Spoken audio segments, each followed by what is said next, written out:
जादू के जंगल की गहराई में शहजादी आशा रहती थी। अगरचे शानदार बागात से घिरा हुआ था, लेकिन वो किले की दीवारों से आगे एडवेंचर की ख्वाहिश रखती थी। एक धूप वाली दोपहर, आशा ने जंगल की गहराई में कदम रखा। अपने राजों को जानने के लिए मुतजस्सिस वो जल्द ही एक बड़े पुराने बरगद के दरख्त पर आई, जिसके बरक्स उसने देखा था।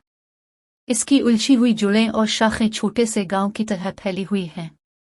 लेकिन जिस चीज ने आशा की आंख पकड़ी वो छाल की गिरहों और गिरहों के दरमियान एक खूबसूरत चेहरा था। हैरत से इसका चेहरा मुस्कुराया और बोला, छोटी शहजादी को सलाम। मैं उन्थ्रुपक हूँ, सैकड़ों सालों से इस जंगल का मुहाफिज हूँ। आशा ने खुशी से हाँफ लिया। क्या ये जादू हो सकता है? उन्थ्रुपक ने सल्तनतों को उरूज और जवाल के बारे में बताया, जबकि जंगल में कोई तब्दीली नहीं हुई। उसने आशा को कुदरती दुनिया के राजों के बारे में सिखाया, परिंदों की ज़बान, पौधों की शिफा बख्श खुसूसियात, छुपे हुए चश्मे और गुल्स।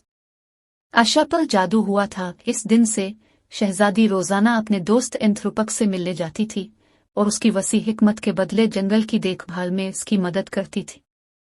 अगरचे आशा को उन्थ्रुपक के वजूद को मशकूक बादशाह से पोशीदा रखना था, लेकिन इसके दिल ने सरसराहट के पत्तों और जंगल के गुल्स के दरमियान एक नया घर तलाश कर लिया था। जादुई दरख्त ने शहजादी को किसी भी ताज से ज्यादा कीमती तोहफा दिया था, कुदरती दुनिया से मोहब्बत।